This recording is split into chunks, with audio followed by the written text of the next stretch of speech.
to my show, Celebrity Interviews with Milk and Cookies. I'm your host, Lauriston IV. Mr. Burton Gilliam, I am so excited to meet you. Hey, I'm excited to meet you. I finally found somebody who's younger than I am. I know. So if I'm right, I think you went to, Woodrow Wilson High School in Dallas. I went to Woodrow Wilson, the Woodrow Wilson Wildcats, and I'm in the Woodrow Wilson Hall of Fame.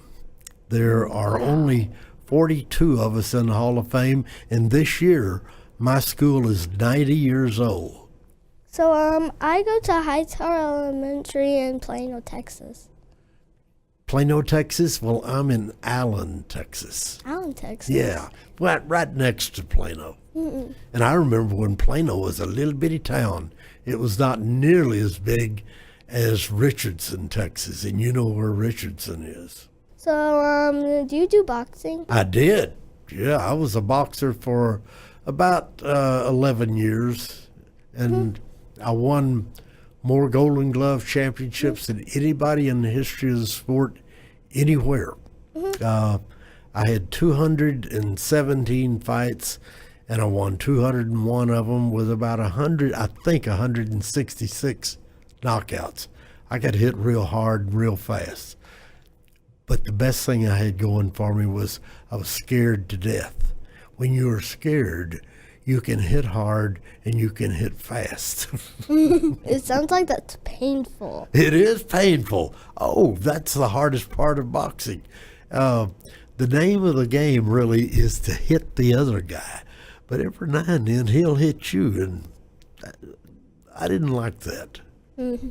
You were also a fireman like your daddy. Yeah, my dad was a fireman.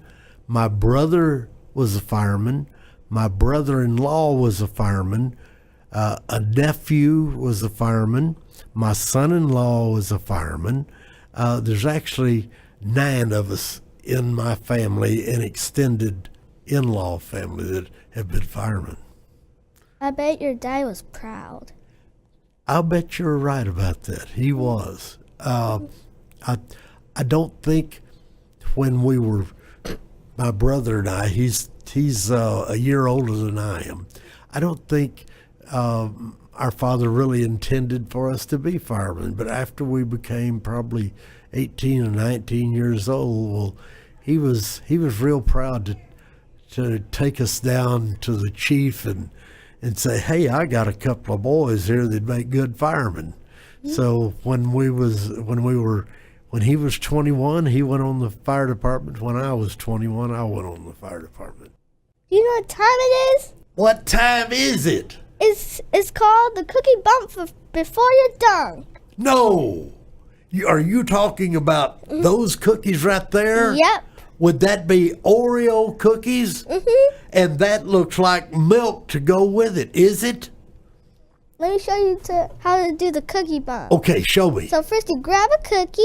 Okay, I got it. And then you bump it like this. Yes. And then you put in the milk.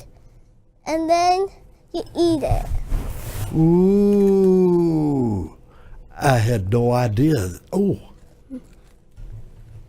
You know how to crunch it on the mic? Yeah. So you crunch it like close to the mic like this. Mmm. You can do it. Oreo is the best. Oreo cookies are the very best. Mm-hmm.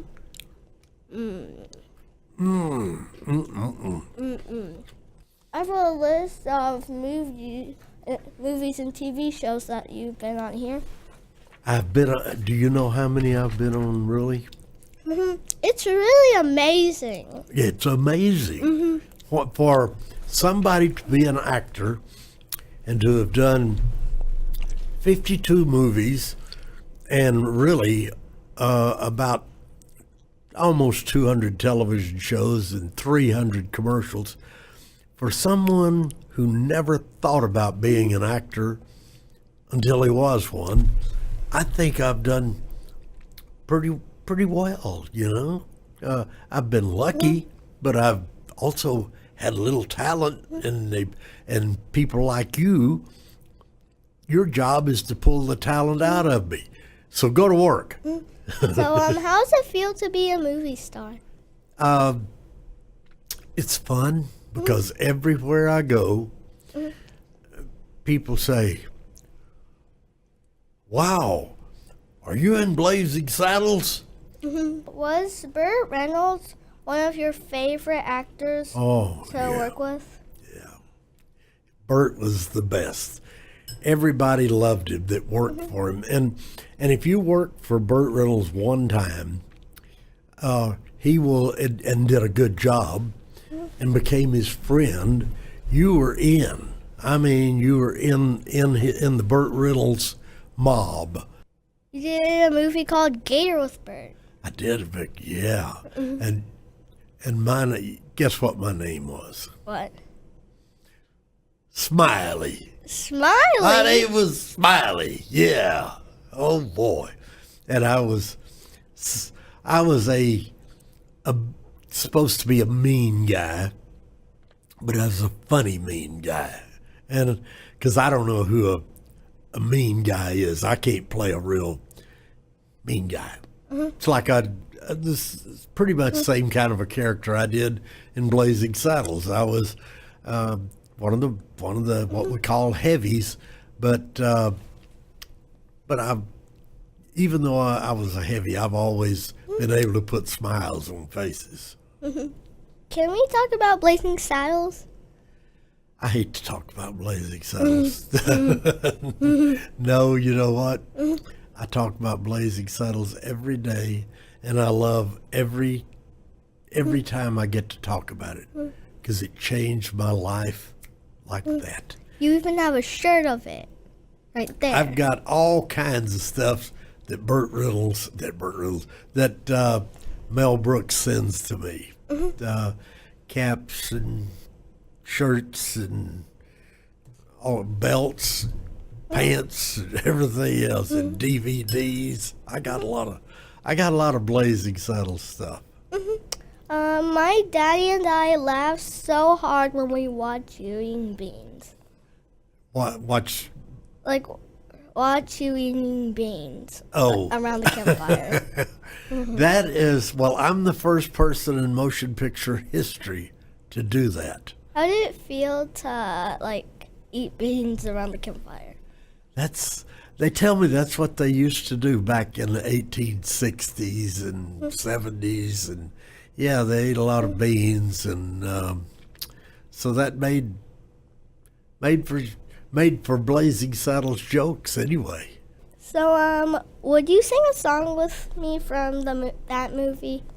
Would I do what? Would you want to sing a song with me from that movie? Oh, sure. Okay, let's stand up. The dance thing?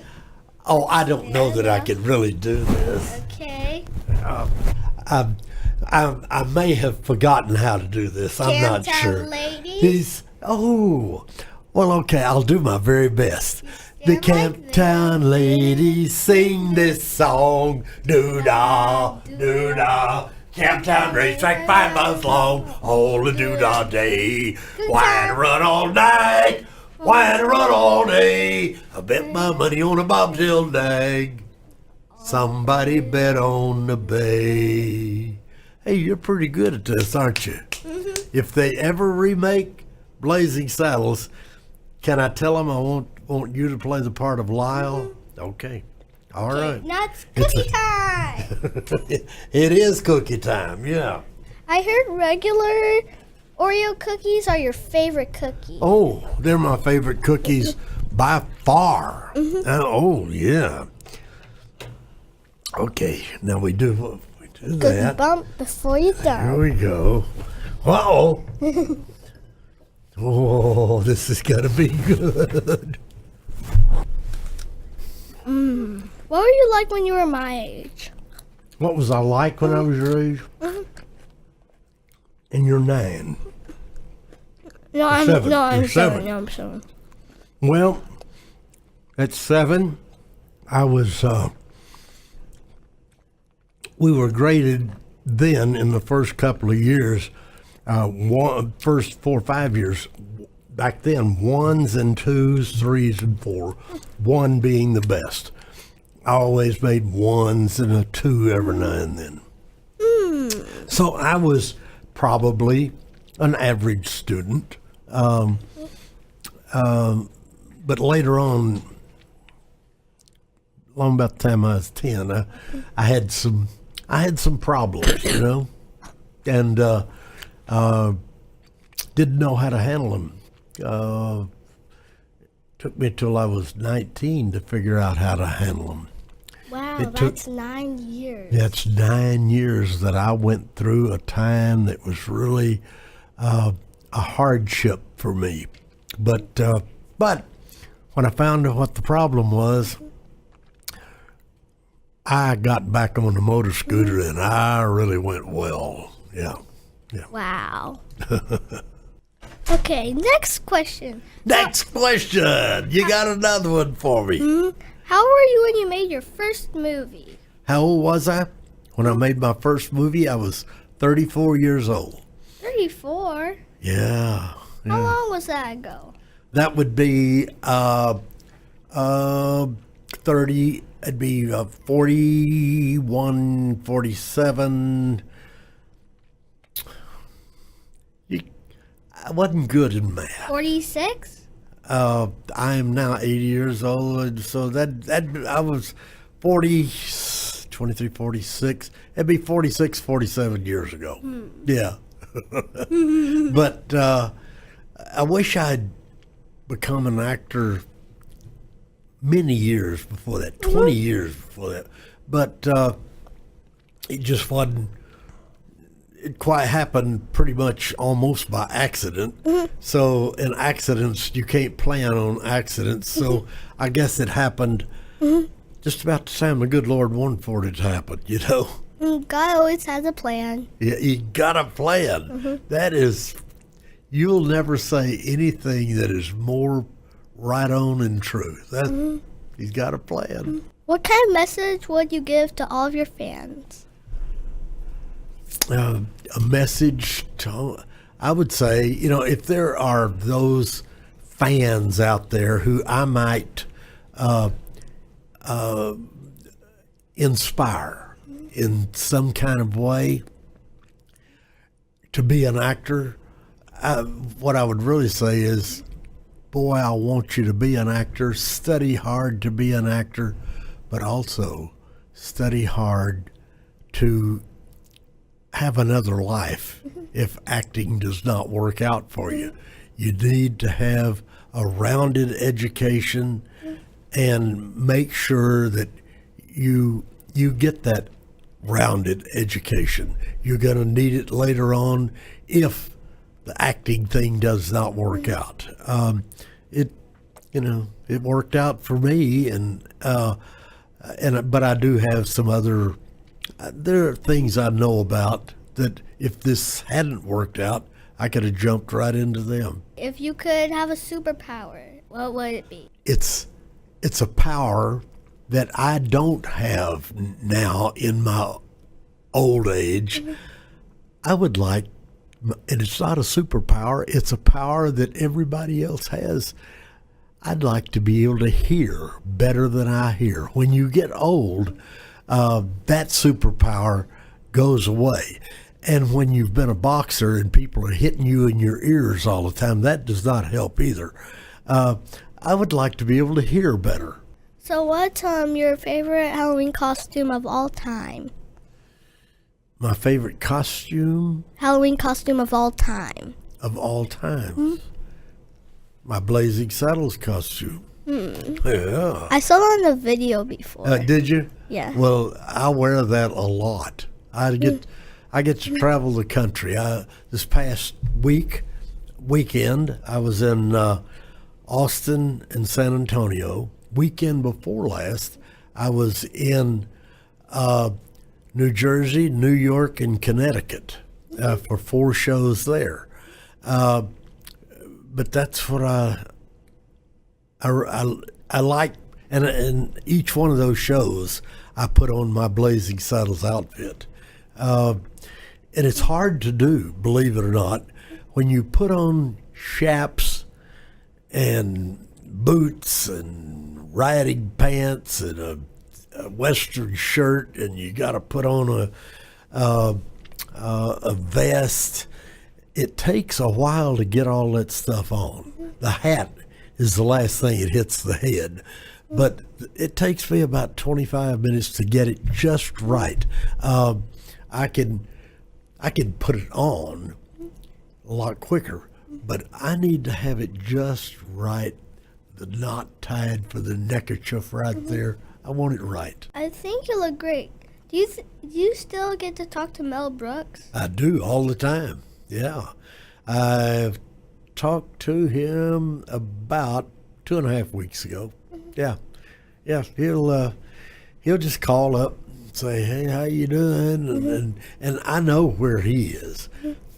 Monday through Friday in Los Angeles, from 9 o'clock to 6 o'clock in the evening, he's in his office. He's 93 years old. He's writing lines. I know he will write lines that just come upon him, that really are not a part of any movie that he's writing. It's just something that will hit him, and he'll think, "Hey, that's pretty good. I want to save that." So he'll write that down, and he'll save it, and that happens to him all day long. He's not writing scripts. He's writing lines that he can work into a script. What is the weirdest thing a fan has ever done for you? The weirdest Thing a fan has ever done for you? that someone's ever done, the weirdest thing. Mm-hmm. You mean good weird? Like something funny. I was known for sleeping pretty hard.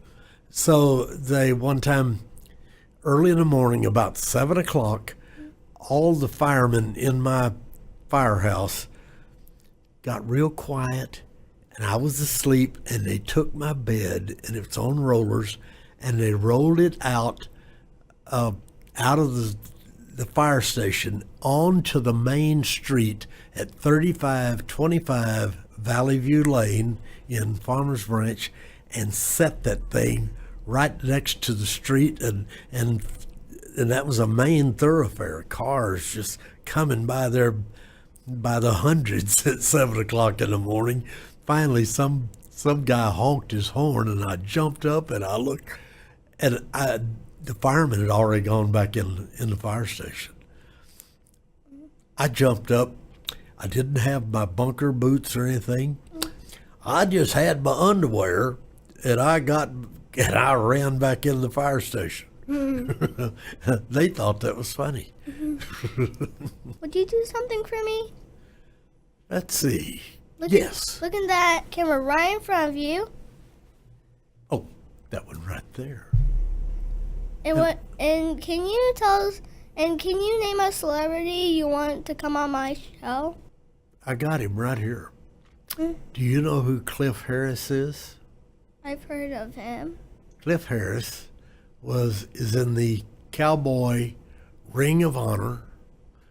He was a Dallas Cowboy football player.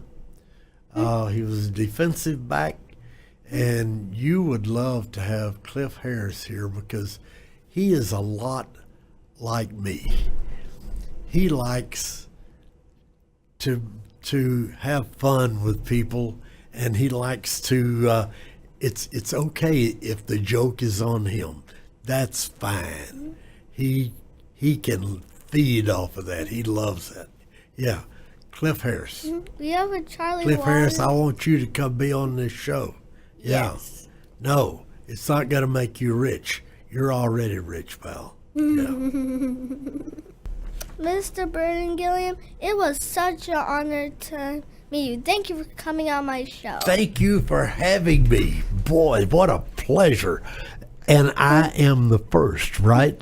Well, there's going to be many, many, many, many more. You're the first on my show. And I drew you a picture, and I was wondering if I could get your autograph. No autographs, no pictures. I'm a busy man. No, you can get all kinds of I drew this autographs. picture just for you. Yeah, you can get everything you want from me. Oh, did you draw this? Whoa! Best wishes, just for Mr. you. Burton Gilliam. Here's somebody riding a horse. That's Here's you. a baseball player. Somebody's doing a little tipping, and a couple of cheerleaders or something. You did. Looky here, folks. This is it right here. I did a lot of funny goes. things. This goes on my wall of fame. I have a lot of pictures that I've worked with on my wall of fame. This goes right up there at the top. Thank you. Thank you. Always cookie bump before you dunk. I love you. Thank you for coming on my show. Hey everybody, God loves you and so do I. We'll see you next time on Celebrity Interviews. Goodbye.